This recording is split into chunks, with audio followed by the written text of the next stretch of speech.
Hi friends, அனைவருக்கும் வணக்கம். எல்லாம் எப்படி இருக்கீங்க? நான் இங்கே ரொம்ப நல்லா இருக்கேன். சாரி ஃப்ரெண்ட்ஸ், அப்பாவுக்கு கொஞ்சம் உடம்பு முடியாது இருக்கவே என்னால் சரியாக வீடியோ போட முடியல. இன்றைக்கி உங்களுக்காக ஈஸியான மெத்தடில் டீ ஷாப் வடை போட போகிறேன். வாங்க பார்க்கலாம். அதுக்கு ஒரு 2 hours ஊற வச்சு ரொம்ப ஃபைனாக இல்லை, கொஞ்சம் குறைன்னு அரைச்ச 1 cup உளுந்து, 1/2 cup கடலை பருப்பு, இதுவும் சேம் 2 hours சோக் பண்ணி கொஞ்சம் குறைன்னு அரைச்சி எடுத்து வச்சுருக்கேன். சிறுகீரை ஒரு 1/2 கட்டு, கொஞ்சமாக சோம்பு, பெருங்காயம், பெரிய வெங்காயம், ஒரு நல்லா பெரிய வெங்காயம் கட் பண்ணி வச்சுருக்கேன், அண்ட் ஒரு பூண்டு தட்டி வச்சுருக்கேன். அதே போல் ரெட் சில்லி எடுத்து வச்சுருக்கேன், கட் பண்ணி வச்சுருக்கேன். இப்போது வாங்க இதை மிக்ஸ் பண்ணிக்கலாம். இது எல்லாமே ஒன்றா சேர்த்து மிக்ஸ் பண்ணிக்கலாம். தேவையான அளவு உப்பு சொல்ல மறந்துட்டேன் ஃப்ரெண்ட்ஸ். உப்பில்லா பண்டம் குப்பையிலே, ஸோ தேவையான அளவு உப்பு சேர்த்துக்கோங்க. இப்போது நம்ம எடுத்து வச்சுருக்க ஆனியன், பூண்டு, மிளகாய், கீரை, பெருங்காயம் அண்ட் அந்த சோம்பு எல்லாமே எடுத்து வச்சுட்டேன்.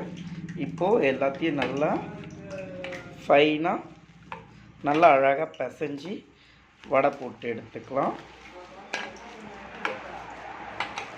பாருங்கள்,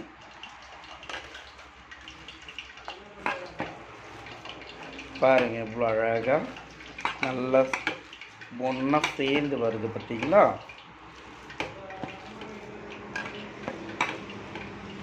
அவ்வளோதான் ஃப்ரெண்ட்ஸ். இந்த மாதிரி நல்லா அழகாக மிக்ஸ் பண்ணிக்கிட்டு, இங்கே பாருங்கள், ஆல்ரெடி நான் ஆயில் சூடு பண்ணிகிட்ருக்கேன். Krishna sorry friends, oil mix பண்ணிவிட்டேன். இப்போ இதை அழகாக வடையாக நம்ம போட்டு எடுத்துட்டோம்னா டீ ஷாப் ஸ்டைல் கீரை வடை ரெடி ஃப்ரெண்ட்ஸ். பாருங்கள், இப்போ நான் தட்டிட்டு உங்களுக்கு அதை காட்டுறேன். நீங்களும் இந்த மாதிரி ஹெல்த்தியான ஃபுட்டாக ரெடி பண்ணி சாப்பிடுங்க. பாருங்கள், நான் இவ்வளோ அழகாக இப்படி எடுத்து உருட்டி வச்சிடுவேன். ஆயில் சூடானதும் அழகாக அதை எடுத்து ரொம்ப இல்லை, லைட்டாக ஒரு ப்ரெஸ் கொடுத்தோன்னா கரெக்ட் ஆகிடும். உளுந்து குட் ஃபார் ஹெல்த். அதே போல் கீரை ரொம்ப நல்லது. நீங்கள் வெளியிலெல்லாம் வாங்கி சாப்பிட்டிங்கன்னா கண்ட ஆயில், அதே போல் யூஸ் பண்ண ஆயிலே பண்ணி வாங்க. இது நம்ம பார்த்திங்கன்னா ஃப்ரெஷ்ஷாக பண்ணி சாப்பிட்லாம். ரொம்ப நல்லதுங்க. ப்ளீஸ் இதை நீங்கள் ட்ரை பண்ணுங்கள். Thank you all. பை.